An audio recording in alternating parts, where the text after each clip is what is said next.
Hello student, this is Neeraj Pandey, your history teacher, and welcome back in my history online classes. And today we will continue the topic, the teaching of Buddha from the chapter number 4, Thinkers, Belief and Buildings. And what is the teaching given by Buddhas in 600 BC? 600 BC में अगर हम देखते हैं तो उस समय India में ही नहीं, अगर हम वर्ल्ड की भी बात करते हैं तो वर्ल्ड की काफ़ी कंट्री में हमने देखा कि बौद्धिज्म जो रिलीजन था वो काफ़ी स्प्रेड हो गया था, जैनिज्म भी हो गया।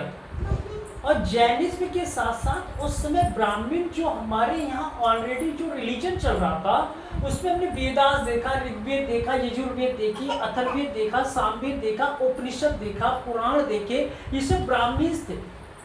And that types of Vedas and Purans written in a special or specific language Sanskrit, and only Brahmins can read and understand that types of language Sanskrit, and ordinary people of that times cannot understand or read or write in Sanskrit language.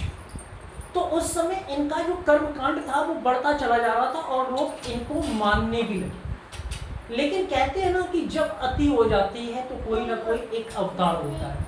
तो अगर हम देखते हैं उस समय 600 BC में जब महात्मा बुद्ध का जन्म हुआ, नेपाल का एक तराई क्षेत्र है जहाँ पे कपिलवस्तु एक राज्य था, उसमें एक छोटा सा गांव था लुम्बिनी में।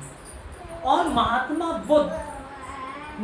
बुद्ध ने जीवन भर कुछ ना कुछ सत्य की खोज की और फिर उनका जो मन लगता था, उनका ये कहना था कि वो कोरिलेट करते थे कि भाई वास्तव में जो ह्यूमन बीइंग अर्थ पे आया है तो इसका क्या कोरिलेट है, क्या ईश्वर है? Have you ever seen the God? Have you ever seen the wind?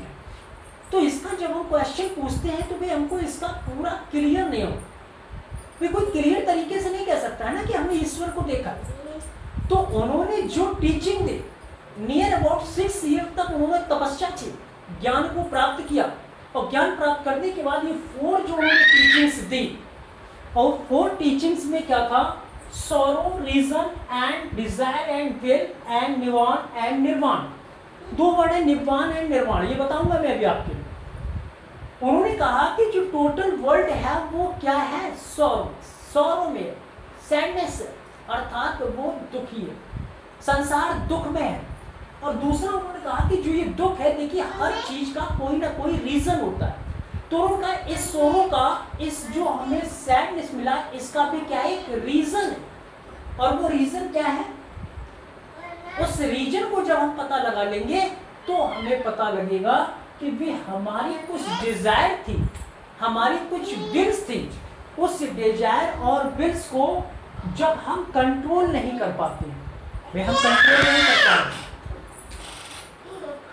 निर्वाण और निर्वाण क्या है कि अगर हम अपनी डिजायर और विल को क्या कर लें, अपनी डिजायर को और विल को हम कंट्रोल कर तो हम निर्वाण को प्राप्त कर सकते हैं। भी उन्होंने 2 शब्द बताए थे, एक निर्वाण बताया था और एक महापरिनिर्वाण बताया था। और जो निर्वाण और परिनिर्वाण था, उस निर्वाण और परिनिर्वाण में क्या था कि व्यक्ति अपने जीवन में क्या कर सकता है? निर्वाण को प्राप्त कर सकता है। और महापरिनिर्वाण क्या है कि महापरिनिर्वाण जब व्यक्ति का डेथ हो जाती है तो इसके बाद जो मोक्ष मिलता है उसको हिंदू धर्म में कहते हैं मोक्ष। तो भी जब मोक्ष मिलता है व्यक्ति को, तो कहा गया उसको महापरिनिर्वाण मिला। लड़की नहीं मान रही है, वो पढ़ाने नहीं देगी, देख रहे हैं उसकी आवाज़ भी आ रही है और वो स्टैंड भी कर रही है जिससे मोबाइल डिस्टर्बेंस हो रहा है। कोई बात नहीं, अभी 1 मिनट और देखते हैं। तो हमारी 4 टीचिंग है। सॉरो, रीजंस, इस सॉरो का रीजन है और इस रीजन का क्या है कारण कि हम अपनी डिजायर को और अपनी विल को क्या करें, अगर कंट्रोल कर दें, क्योंकि हमारी इच्छाएं कभी पूरी होती नहीं। उस इच्छाओं को हम कितना भी पूरा करते चले जाएं लेकिन वो अधूरी ही रहे। Thanks for watching and see you in next video with a new topic from the chapter number 4।